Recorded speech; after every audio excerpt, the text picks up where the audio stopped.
All right, on today's show, we're going to talk about how to make money, applying that to affiliate marketing, food servicing. We're going to go very high level just to reiterate what it takes, how to figure out this mystery called business that really isn't a mystery at all. And we're also going to talk about why it's important for us to be making money in diversified ways. That is, not having one single source of income, but why we need many different kinds. So let's get into it. Welcome to How to Build a Tent, the podcast on how to make you successful. My name is Matt Williams. Thank you for listening to the show, sharing the show with a friend, tagging a friend, subscribing on YouTube, liking the show, thumbs up. All those things help a lot. I really appreciate it. If you have any comments, questions, you can email me, matt@howtobuildatent.com. I apologize. I have a bunch of emails waiting to be read and answered. I read them all. I go through them all. And I just have been kind of dropping the ball of late, trying to get back into the swing of things from the holidays. So I will get back to you if you've emailed me. If you want to email me and you haven't, please reach out to me. It might take a little bit, but I will get back to you. I promise. Find me on all the social media sites, How to Build a Tent. I did it. I had to wear glasses today, like I mentioned on my show yesterday. A lot of my shows have been prophetic. I'm not going to lie. A lot of my shows have been prophetic of late, and it's been great. But what I'm referring to is my glasses. For those of you who listen on the podcast, on wherever you listen to your podcast, I am wearing glasses today because my son, who's less than 2 years old, stabbed me in the eye, not on purpose. And so I'm giving my eye a day to heal. Just one day, and then I'm back to the contacts. And if my eye hasn't healed by then, well, tough. My eye needs to get on top of things and get better. Another way my show has been prophetic is talking about that actress, Williams. What's her name? Whatever her name is, the Williams lady who talks about how she's proud of her abortions and killing babies. She's really good at preaching. And I had a show talking about how Christians in successful positions aren't as good at preaching their gospel as people like Michelle Williams. That was her name, Michelle Williams. I just had to roll with it. I just had to keep going just a little bit more, and then it would come to me, the name. It's usually how it is. Usually it's after my podcast is over. But, my string was really bugging me. Or my wire. Sometimes it creeps down on my boom that holds my mic stand, and drives me nuts. Anyways, and then the third thing, and this was just from yesterday's show, we were talking about at the end, just a quick tip about investing and what to look for and what to do in response to this Iran crisis. And no sooner than moments before I start recording this show, Iran allegedly has launched an attack on an Iraqi joint forces base in Iraq. The Iranians did that on Iraq. I might have said Iraq. I meant Iran. So I'm sure my Halliburton stock's going to be going up. I'm sure my Defense Department stocks are going to, my defense contracting stocks, the Raytheons, not Halliburton, that's the oil one. Raytheon, Northrop Grumman. I don't have Boeing because they're a disaster, which also, this is way back. I just got to keep harping this. Now Boeing is saying that they have to put people through, the pilots have to go through training for the 737s. Avoid that company like a plague. I'm telling you, it's not going to be good for a while. And then also just the volatility of the market. Okay, so why we're all here, let's talk about this. And I'm telling you my passion of wanting to grow my YouTube page. That is going to be one of my goals, along with 250 making 250 individuals or families coming together, 250 of them, to just have a modest goal of $250 in revenue. I was telling my wife the other day, she's like, $250 in profit? No, $250 in revenue. Just revenue. You could take a loss for the year and write that off as taxes if your accountant sees fit. I just want you guys to get into the motion. The point is not to become a millionaire quickly, which if you're listening to the show that says how to make money, you want to figure out how to make money. A lot of these things don't happen overnight. It takes time. Even passive income, even those affiliate marketing that you hear on YouTube, that you go and like, I have these 10 quick tips on how to make passive income while you sleep. All that stuff can happen, but it takes time. It takes work. And you got to be patient. So the point of 250 making 250 is just getting you through the motions and not setting the bar so high that you're going to be discouraged that you're not successful the first year. It's okay. It takes usually 2 or 3 years before you know if your company is going to be successful or not. But when you listen to the show, and we're going to be going through different concepts, finding your customer, how to make money, like we're going to talk about today, and marketing, finance, and all that stuff, talking about helping you be successful. and when not to, not start and spending a ton of money and go into debt and to have a long-term contracts when you don't know if you're going to fulfill them. We're going to talk about how to be wise with how you're starting your company and all that good stuff. So it's going to be a good time. Just get in the motions and let's do this together. 250 making 250. It's by far the biggest response I've ever gotten to anything I've ever talked about.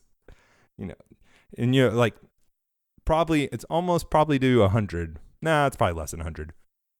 Yeah, 100's a bit much. But I seriously, it's been a lot and I've been really great. Okay, so just at the high level, so when you are thinking, how do I make money? Then that could be starting a business or going from a minimum wage job to a higher career, the side hustle. If you're Googling like how to build my Facebook page, my YouTube channel, how do I gain all of, getting the ad revenue and all that stuff, whatever it is, it all comes down to this. And for those of you who are fans of the show, who have listened to the show for the years we've been on, you know what it is.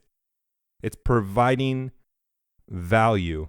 And I want to apply this to two different areas for those of you who've heard me say this before, and I'm just going to define it again just because you need to have this in your mind.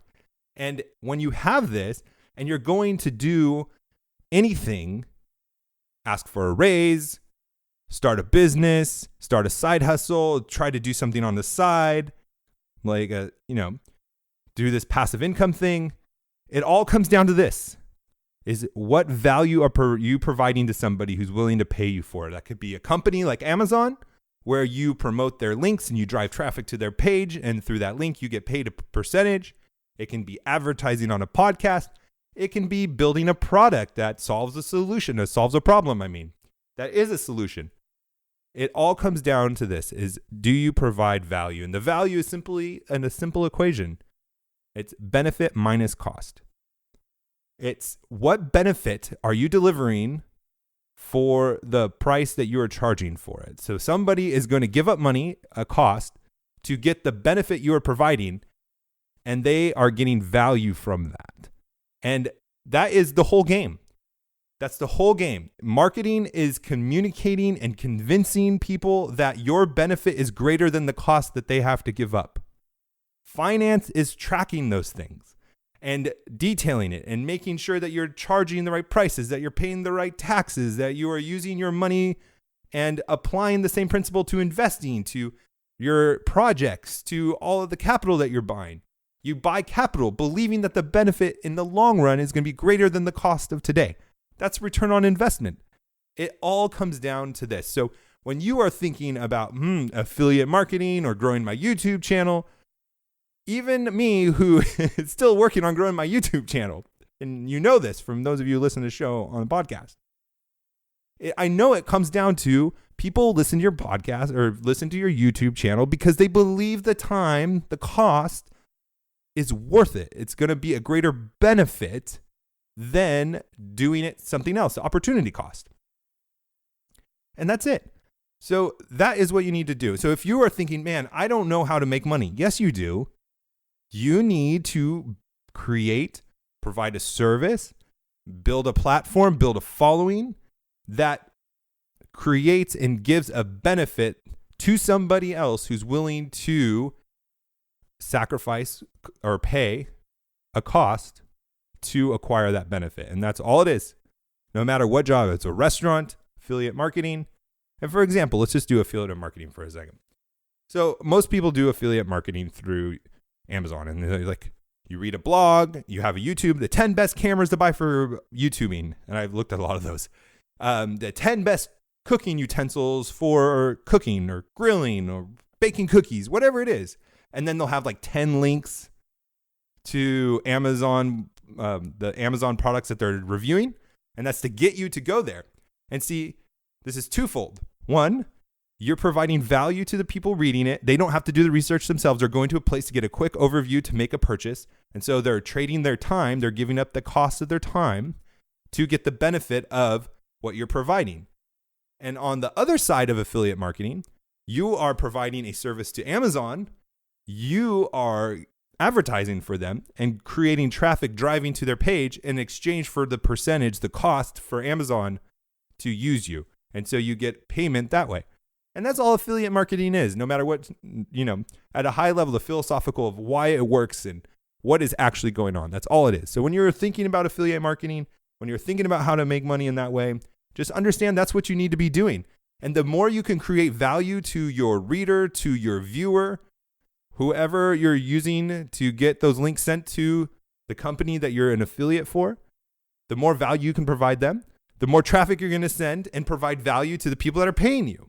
And so you have two fronts. It's like fighting a battle on two fronts. You have two different fronts of providing value for it. It can be exhausting, but it can also be really rewarding, because if you get good at it and you're increasing that value, you're communicating that value, you're telling people what they're getting, and you're constantly doing it in a way that's catchy and entertaining, well, you're going to make a lot of money and you're going to do really well on it. The second principle I want to apply is just food service, because I'm in a catering business. One of my companies right now is a taco guy. And what is the value of a restaurant? I mean, we all go to restaurants. Why do you go to a restaurant? Well, there could be a number of value. There are a number of ways you get value from a restaurant, and it depends on the restaurant. Think about it. Why do you go to different kinds of restaurants? You go to a high-end restaurant for two main purposes. One, the experience, the atmosphere. You're trying to impress somebody. You want to have dinner on a lake. You want to have dinner in front of the ocean and the mountains, whatever it is. And you want to have a good meal. You want to have a high-end meal that you would never be able to create on your own. So that's one value proposition, and you're willing to pay a cost for that. And you believe the benefit is better than the cost, or you wouldn't have gone to that restaurant. If the restaurant was too expensive, the cost was higher than the benefit you believe it would give you, then you wouldn't go, because it'd be negative value. You'd be losing value. But if it's a better benefit than the cost, then you would go. And that also is a way to think about pricing too, FYI, because pricing is a very important piece to this. Is how much value you can convey to some people and believe that they're getting, how much benefit, the more you can charge. And also another way that restaurants provide value is being quick, fast food. Well, you could go to, what is it? In-N-Out, Chick-fil-A, Del Taco, all those California places. Well, except Chick-fil-A, obviously. You go to those places because they're going to make dinner faster than you can make dinner yourself. And there's a value. So there's all these different kinds of value propositions. And this is also how you find your niche. It's also how you differentiate yourself. You identify the value, the benefit that competitors are providing, and see how you can do that segment better or move into a different segment that you can be competitive on. So those are two examples of how to make money. And again, it's the simple formula that you are applying. Value equals benefit minus cost. And it works in every situation, in every private sector situation, I should say. In the government, they don't care.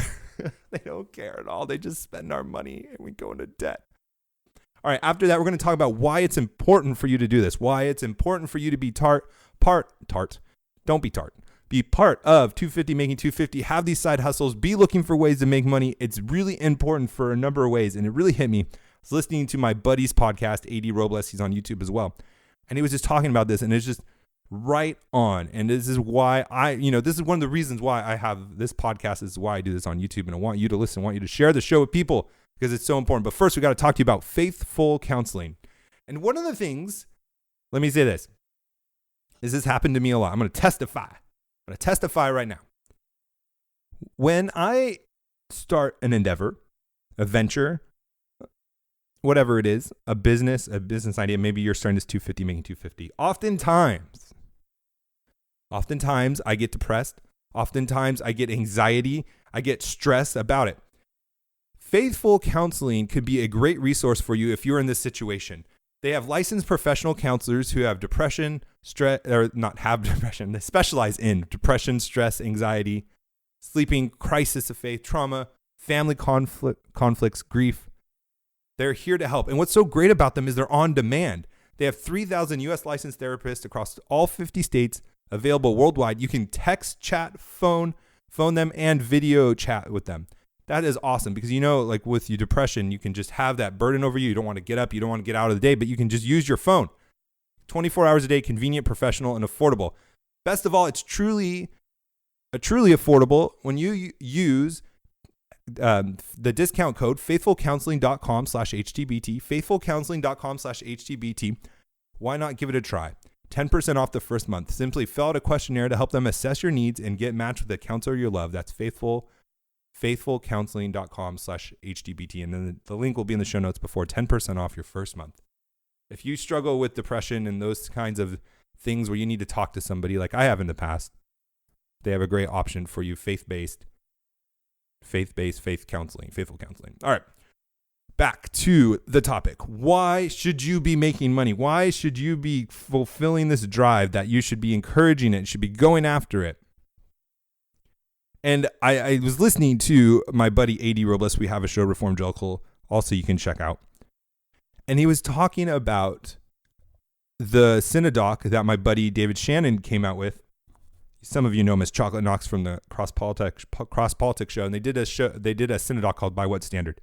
And he was taking this interview of this guy who cowardly steps away from what he believes, what we're assuming he believes, how he kind of set up the answer to his question. It kind of seems like he believes it, but he didn't want to say it because he was cowardly. Because he worked for a company that he said he worked for a company, he's speaking as them, and he doesn't want to say something that they would disagree with, that they would be angry with, that they would not approve of, even though he knows it to be right and true. And what gave him, or what made him be so cowardly? It was because he was scared to lose his job. He was scared of the consequences of standing on his values, on his principles, and he was willing to not give an answer, to be silent, because he valued the cookie. He valued the money. He valued his job as an employer. And you can kind of understand, right? He probably has a family. He probably has a lot of kids. I don't even know who this guy is. Just saw him on the documentary, which Hannah Askell, who's doing the interviewing for it, she does a phenomenal job. Hannah, if you're listening, great job on that. When you have one stream of income, you are beholden to the person buying your services. I'm trying to say that in the most dubious, scary way possible. Because obviously your employer's intentions aren't to control you necessarily, but they do. Because you'll do whatever it takes to keep your job. Because it's comfortable when you have the ability to pay rent or to pay your mortgage and to eat, and provide for your family, and have nice Christmases. So what is the solution? How do we keep ourselves from being in a situation where we can't just speak the truth? We can't just speak the principles and the values that we believe in to be true. What keeps us from being in that situation where we're worried about our employer or our single source of income? It's the same thing as in business. You diversify. It's the same thing in finance. You diversify. There's power, there's safety in diversification. We usually hear that term in finance in your portfolio, where you don't want to be just invested in a small amount of companies because there's a chance that those companies go belly up. The whole market could be doing well, but these specific companies could be doing bad. And so you diversify so that you take away that risk of having the specific companies do bad. If one or two go bad, it's okay because you got all these other companies that are doing well. And if the market's doing well, you're doing well, and so on and so forth. This is true in business with our customers. You have one customer, they own you. Talk to people who sell to Walmart. Most of the time, the smaller companies that sell to Walmart owns them. They tell them what they will charge Walmart. It's scary. And in our personal lives, we are told what to say. We're not told, but it's implied in the culture of our companies. Just like this man in the Synodoc. So what do? You diversify your income. Because I guarantee if this man had a diversified income and wasn't retaining or taking the majority of his income from this one employer of his, he would be a lot more bold. He would not be as scared because the cost wouldn't be as high. If you lost, let's just say 40% of your income, that's doable. You will have 60% of your income. You're probably saved up a nest egg. You have runway that you have a couple months of spending saved up. You have income continuing to come in. You could find another job and be on your feet. You have more power. You have more courage. You have a better chance of being successful in your career because you could take risks. You can try things that you can gamble, not like reckless gambling, but you could take, career risk and go out and try something new. You can pitch an idea of a project, and if it fails and they don't like you, then you can leave. Or if you get fired from it, you can go get another job. And there's safety in it, and there's boldness. And it keeps you from having to have these hard pressures of compromise, just like this one guy, right? If he had these other streams of income coming in, well, I don't guarantee it, but most likely it wouldn't be such a high risk where he would feel he needs to cower away. And it's just like when you don't go to a bar if you're an alcoholic. Well, if you're going to be fighting this culture battle, if you are going to say you're a Christian, if you're going to say that you have principles and values, well, put yourself in a position where you're not scared to talk about them, where you're not fearful of articulating them, where the consequences are manageable. Do not go to war if you have not counted the cost. Do not go to war if you do not realize that there are going to be casualties in your life. There's going to be hardships. There's going to be damage. And if you can't find out a way, come up with a plan, be part of 250, making 250, diversifying and, fortifying yourself, being grounded in scripture, all those things too. If you can't do it, get out of the battle. Jesus said it's a foolish thing to go to war and not consider the cost. And guess what? We're in a war. We're in a war. That's why it's important to make money. Making money. So apply that equation, go out, diversify yourself, be bold, stand on your principles and your values. Do not be scared. We have enough scared people in this world. We have enough cowards in this world. We need brave men, resilient men, grounded in faith. Let's go out and fight. I'll talk to you tomorrow.